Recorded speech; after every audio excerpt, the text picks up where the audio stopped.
Hari ini kita akan lanjutkan apa yang kita pelajari selama panjang bulan ini. Tapi hari ini momennya adalah tentang Pentakosta. Boleh sama-sama katakan Pentakosta? Saya akan sedikit mengajak Bapak Ibu untuk kita melihat apa sih itu Pentakosta. Tentu saja kita pasti mengerti apa itu Pentakosta. Tapi di dalam tradisi Yahudi, Pentakosta itu sebetulnya masuk di dalam hari raya kedua dari 3 hari raya pesta tahunan yang selalu dirayakan. Saya mau ajak kita lihat di dalam Imamat pasal yang ke-23 ayat yang ke-16. Firman Tuhan berkata, sampai pada hari sesudah Sabat yang ke-7 kamu harus hitung 50 hari, lalu kamu harus mempersembahkan korban sajian yang baru kepada Tuhan.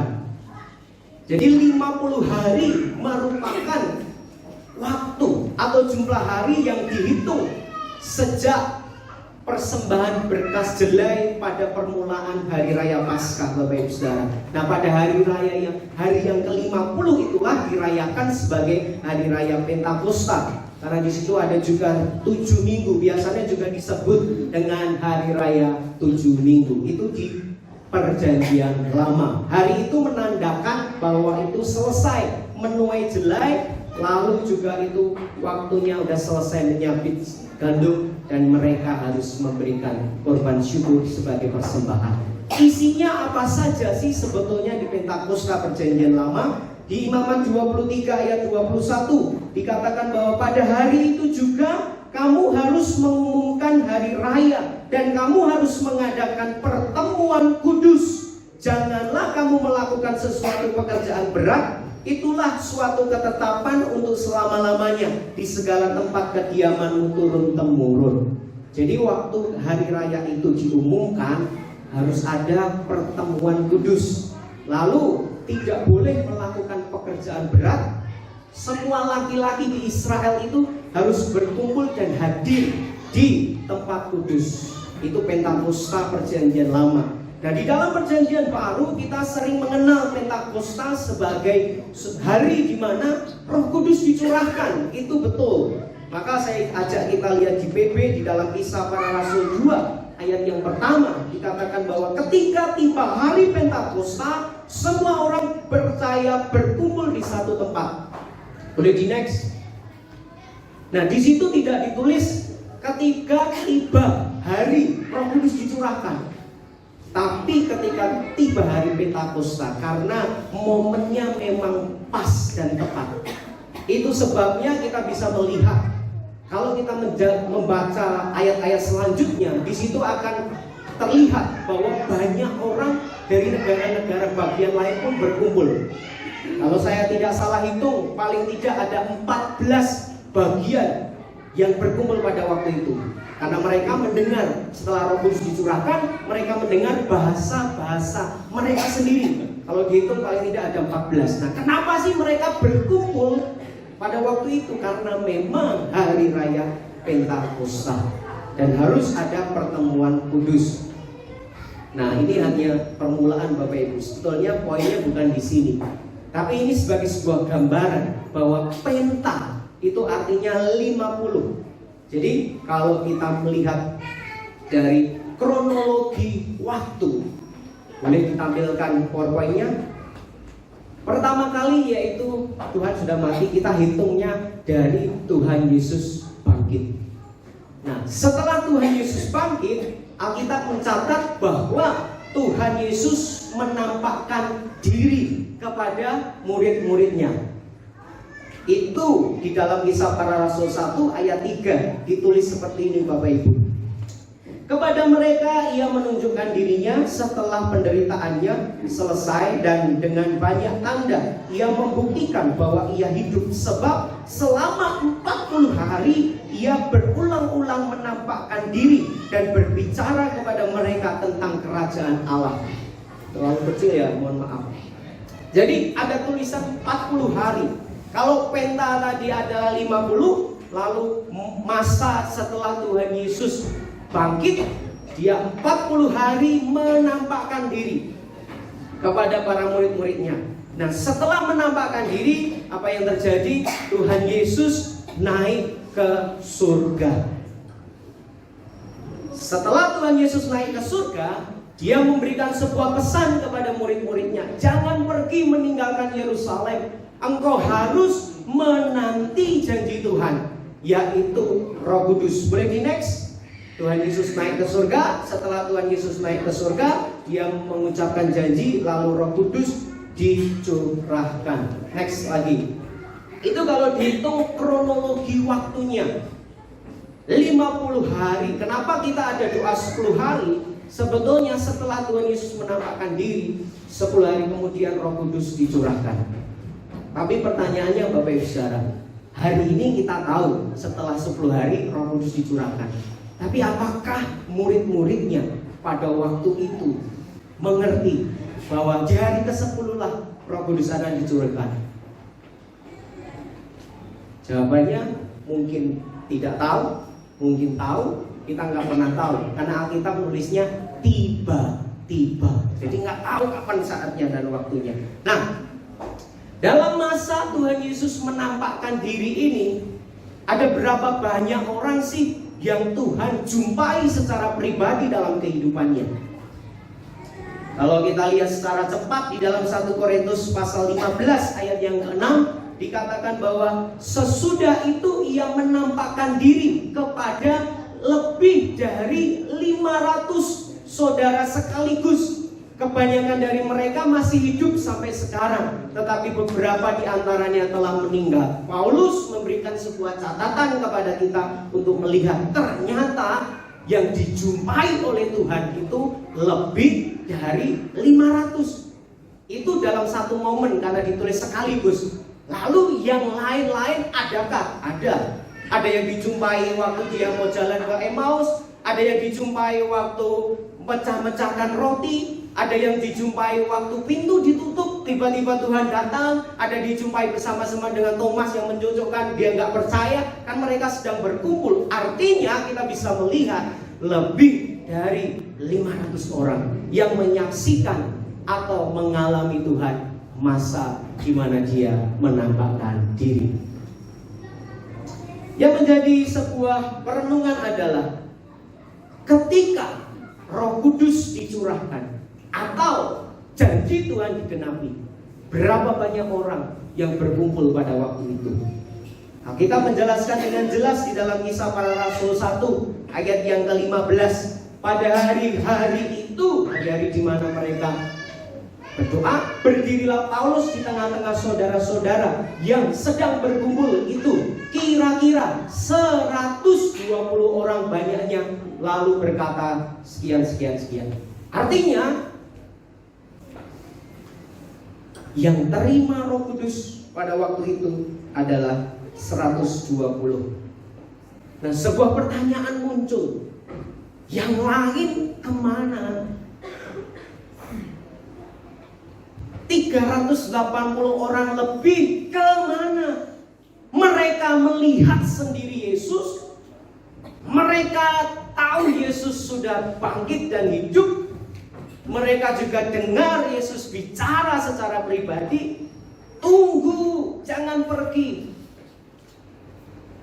Tapi 380 tidak ada di mana. Bapak Ibu kalau perhatikan di panah yang warna orange, sebetulnya itu adalah ada sebuah masa yang dinamakan masa menanti janji Tuhan. Hari ini kita bisa tahu kalau 10 hari kemudian Roh Kudus dicurahkan, tapi murid-muridnya apakah tahu bahwa janjinya digenapi di hari yang ke-10? Artinya ada sebuah proses penantian janji Tuhan yang menggugurkan beberapa orang di antara orang percaya. Ironisnya adalah mereka bukan orang yang sembarangan. Mereka adalah orang yang menjadi saksi Yesus sendiri bangkit. Jadi mereka bukan gini, aku dengar Yesus bangkit loh, katanya Yesus ada loh, katanya dia di sana begini-begini. Enggak, mereka ditulis adalah saksi. Artinya dia tahu sendiri Tuhan itu hidup. Tapi pertanyaannya, Kenapa dalam masa menanti tidak tahu kemana? Nah, malam ini saya mau sharing kepada Bapak Ibu Saudara next week tentang never give up atau jangan pernah menyerah. Boleh sama-sama katakan jangan pernah menyerah. Jangan pernah menyerah. Kenapa Bapak Ibu Saudara? Karena janji Tuhan pasti digenapi. Amin. Siapa yang percaya janji Tuhan pasti digenapi? Boleh angkat tangan? Iya, janjinya pasti digenapi. Tetapi pertanyaannya biasanya kapan itu Tuhan? Aku sudah nunggu, aku sudah menanti, kok yang nggak datang? Mungkin ini saya berandai-andai. 500 lebih hari pertama berkumpul semua berdoa dengan tekun giat, wah, dalam suasana ini. Hari kedua masih lengkap, hari ketiga masih lengkap, hari keempat dan seterusnya mulai nih sedikit-sedikit menurun. Ada yang bilang, kok nggak ada tanda-tanda ya? Kok nggak ada tanda-tanda? Bener gak Tuhan ngomong? Jangan-jangan firman-Nya keliru. Mulailah berguguran di saat mereka menanti. Alkitab yang mencatat bukan saya Bapak Ibu, karena ketika itu 120 yang ada. Artinya bahwa masa penantian itu penting buat kita. Saya mau bilangnya gini Bapak Ibu, pasti ada hari ke-10, hari di mana janji Tuhan digenapi. Tetapi untuk sampai di situ ternyata kita butuh menanti dan kita tidak boleh menyerah. Jangan pernah menyerah, jangan pernah putus asa. Ketika janji Tuhan belum digenapi, ketika doa kita juga belum terjawab, ketika apa yang kita nanti belum ada tanda-tandanya. Tapi yang perlu kita tahu, akan ada waktunya itu digenapi. Buktinya Tuhan sudah menjelaskan dan menerangkannya. Nah, untuk sampai pada kita menerima janji, ada satu ayat yang menarik di dalam Ibrani pasal yang ke-10 ayat yang ke-36. Firman Tuhan berkata, sebab kamu memerlukan ketekunan supaya sesudah kamu melakukan kehendak Allah, kamu memperoleh apa yang dijanjikan. Alkitab jelas, kamu memerlukan ketekunan. Boleh sama-sama katakan ketekunan. Supaya sesudah kamu lakukan kehendak Allah, kamu peroleh janjinya. Murid-murid itu melakukan kehendak Allah, nggak melakukan. Mereka buktinya tidak pergi di Yerusalem, dia doa, dia berkumpul.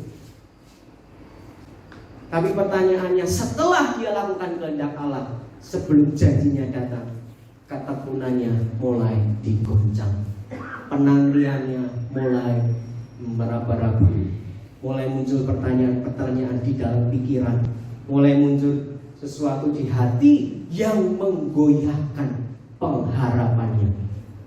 Di saat-saat itulah kita perlu tekun, perlu ketekunan. Orang dunia aja ngerti kalau mau tekun kok pasti sukses, berhasil.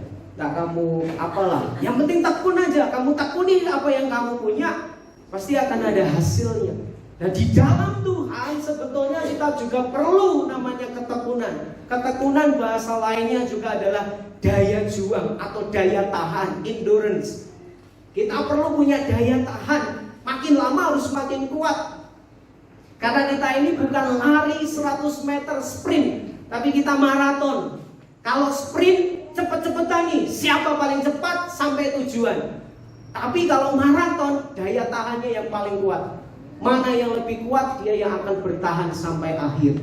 Bukankah Alkitab menggambarkan kita seperti garis akhir? Jadi kita perlu ketekunan. Sebab di dalam ketekunan akan menghasilkan sebuah janji yang kita nikmati. Boleh singgol kanan kiri, yuk tekun yuk. Yuk tekun yuk. Sudah doa, sudah belum terjawab, tekun. Pasti nanti dijawab. Wah, kan kita harus optimis kan. Sudah nanti janji Tuhan, sudah belum datang, belum, gak apa-apa. Hari ke-10 datang buat hidupmu. Boleh katakan hari ke-10 datang. Tapi kalau buat kita tidak tahu hari keberapa, yang jelas Roh Kudus yang dijanjikan dicurahkan di hari ke-10, artinya ada saatnya itu pasti digenapi. Amin.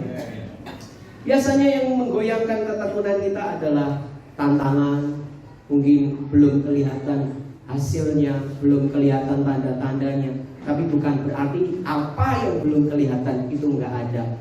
Karena iman kita didasarkan kepada apa yang nggak terlihat, tapi kepada firman Tuhan. Selalu ada hari di mana janji Tuhan digenapi. Next, boleh sama-sama katakan, selalu ada hari di mana janji Tuhan digenapi. 1, 2, 3. Selalu ada hari di mana janji Tuhan digenapi. Yes, selalu ada harinya, selalu ada momentumnya, selalu ada kairosnya, selalu ada waktunya. Tapi saat itu mau datang, yuk tekun, tetap bertekun dalam segala hal. Ada orang pernah istilahnya ngomong begini Bapak Ibu, menunggu itu membosankan. Pernah dengar gitu enggak? Atau pernah kita bilang, siapa yang pernah bilang menunggu itu membosankan? Enggak ada yang ngaku ya. Nah apa? Menunggu itu membosankan. Tapi tergantung sebetulnya apa yang kita tunggu. Soalnya begini, saya kasih contoh sederhana. Jangan bilang sama orang yang suka mancing, bilang gini, nunggu ikan itu bosan loh. Marah dia. Marah betul. Kenapa? Karena bagi dia nunggu ikan dapat tuh sesuatu yang membahagiakan. Mau dapat nggak dapat dia udah senang. Tiba-tiba dia dapat ikan, boom, waduh itu senangnya minta ampun Bapak Ibu. Kalau nggak dapat wah beli di pasar kasih istri pasti senang. Ya, bagi yang suka mancing, menunggu ikan nggak membosankan. Bahkan yang lagi viral nih, menunggu tiket konser Coldplay misalnya. Ada yang ikut board atau lagi ikut mencari-cari, sampai waitingnya ratusan ribu loh. Mereka rela. Kenapa sih? Karena bagi mereka itu sesuatu yang bernilai. Tidak ada yang bisa gantikan dengan sesuatu itu. Kalau hari ini lagi booming nih, Indonesia kan mau lawan sama Argentina tanggal 19 infonya. Tiketnya itu dibukanya hari Senin. Karena saya juga bukuin Bapak Ibu penasaran. Saya aja yang gak terlalu serius tentang bola, saya seneng nunggu. Kapan nih tiketnya? Kapan nih tiketnya? Puji Tuhan bisa nonton. Kalau enggak ya gak apa-apa. Tapi mereka rela gitu loh, antri berlama-lama untuk sesuatu yang kenapa sih? Kok nggak bosan? Karena mereka tahu apa yang dinanti itu bagi mereka sangat berharga. Amin. Sama dengan janji Tuhan, itu sangat berharga buat kita. Saat kita nanti, masihkah kita punya sukacita? Saat kita nanti, masihkah kita punya pengharapan dan berkata kalau ini dapat nih, waduh, setengah dunia aku miliki. Kegembiraan yang seperti itu yang sebetulnya nggak boleh hilang dalam hidup kita ketika kita menanti Tuhan. Sebab ada ayatnya Bapak Ibu di Yesaya 40 ayat 31. Ayat ini pasti ayat yang favorit. Kita berkata, tetapi orang-orang yang menanti-nantikan Tuhan mendapat kekuatan baru. Mereka seumpama raja wali yang naik terbang dengan kekuatan sayapnya. Mereka berlari dan tidak menjadi lesu. Mereka berjalan dan tidak menjadi lelah. Nah ini kebenaran firman Tuhan. Orang yang menantikan Tuhan justru mendapat kekuatan baru. Ada kekuatan baru, tidak menjadi lesu dan tidak menjadi lelah. Tapi muncul sebuah pertanyaan, kalau orang sedang nanti Tuhan, kok kamu jadinya malah lemes sih? Kok kamu jadi lesu, tambah lelah, gak berpengharapan? Saya bingung kadang juga. Saya juga tanya sama diri saya, kalau sampai aku nanti Tuhan, tetapi gak ada kekuatan baru, apa Tuhan yang salah enggak? Jangan-jangan saya sedang keliru dalam saya menanti Tuhan. Karena prinsip firman Tuhan berkata, ketika engkau menantikan Tuhan, di situ ada kekuatan baru. Bahkan yang lari gak jadi lesu, jalan gak jadi lelah. Ajaib kan, hal yang supranatural. Dan itulah kebenarannya. Kalau hari ini ada yang lelah menanti Tuhan, nggak apa-apa, bilang aja.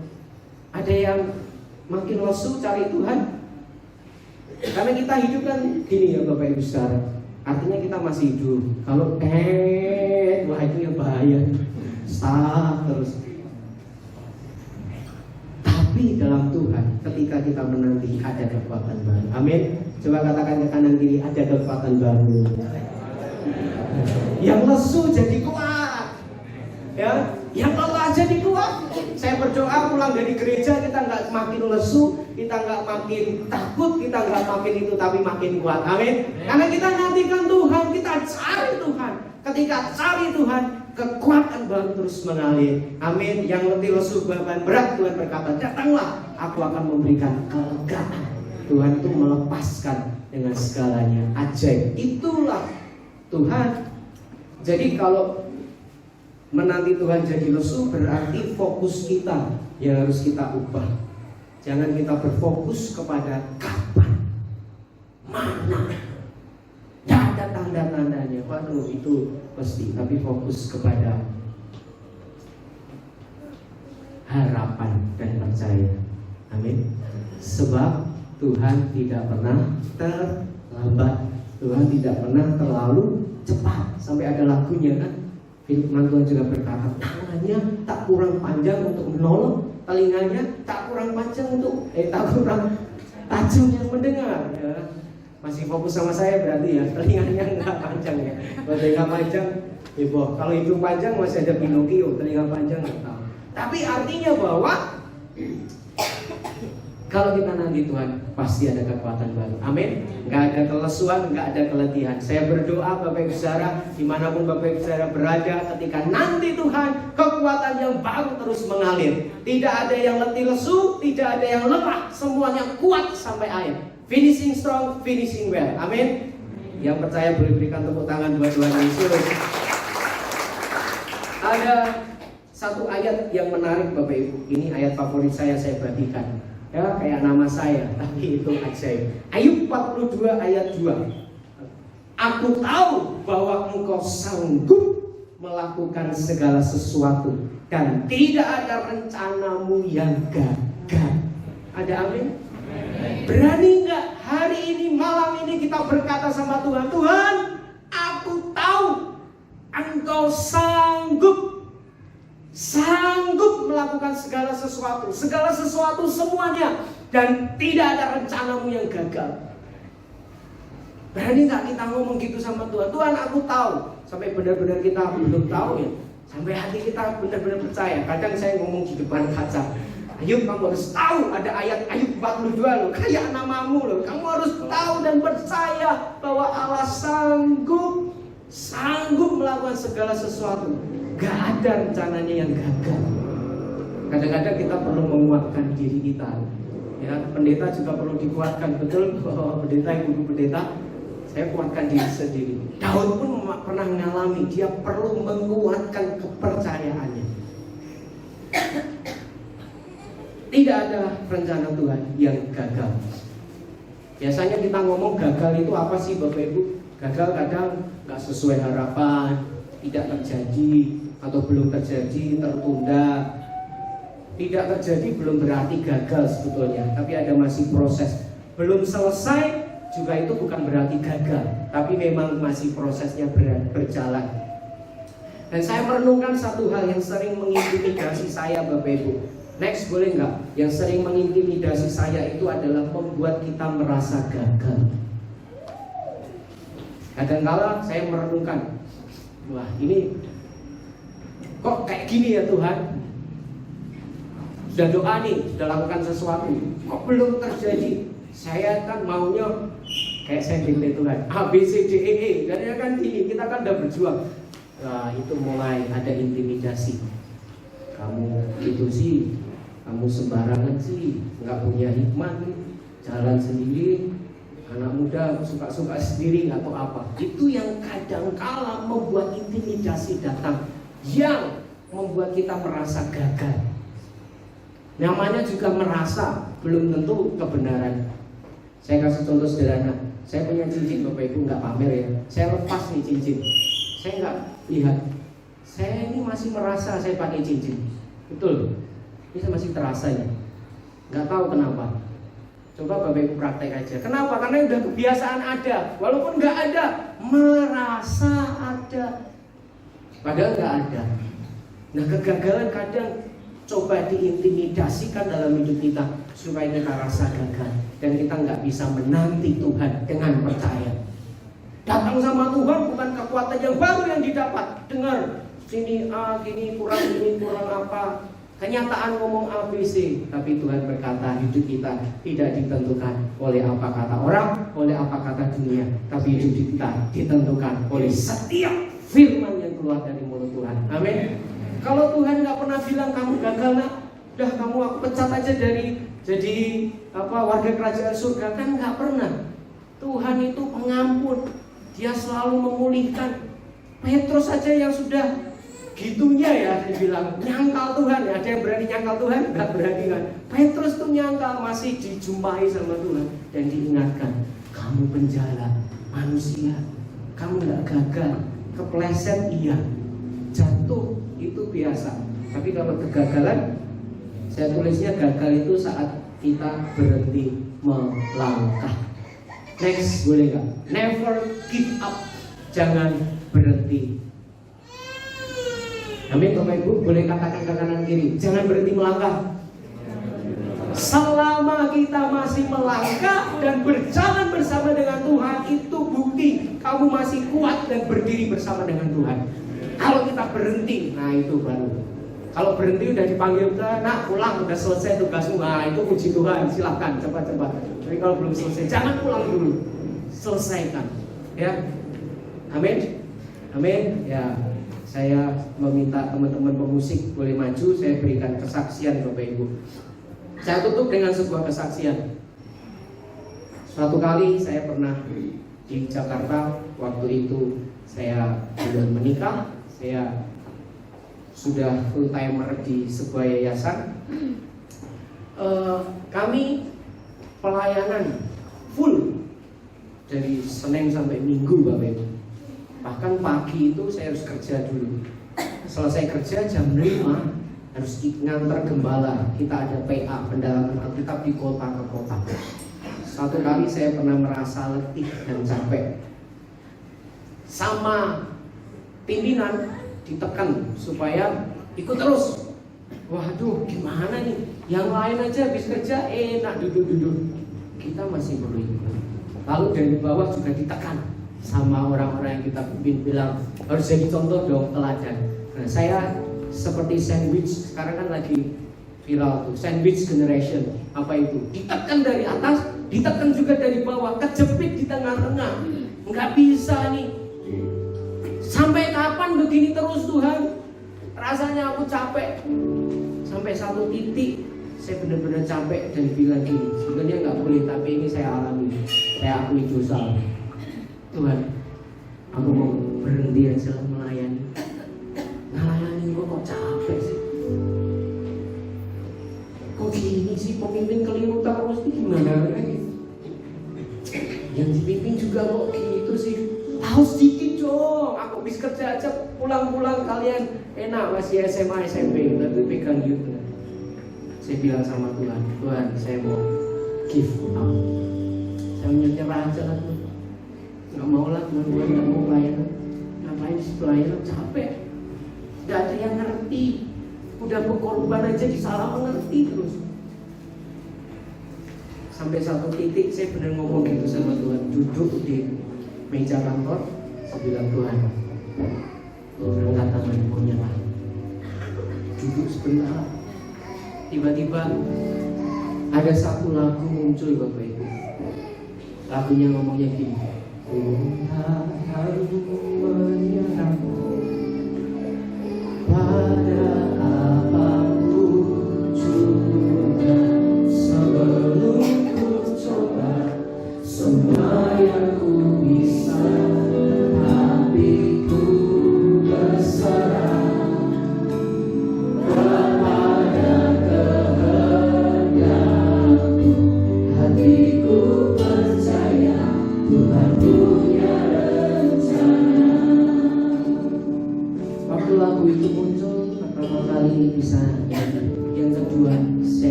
Jangan berhenti, terus berjuang.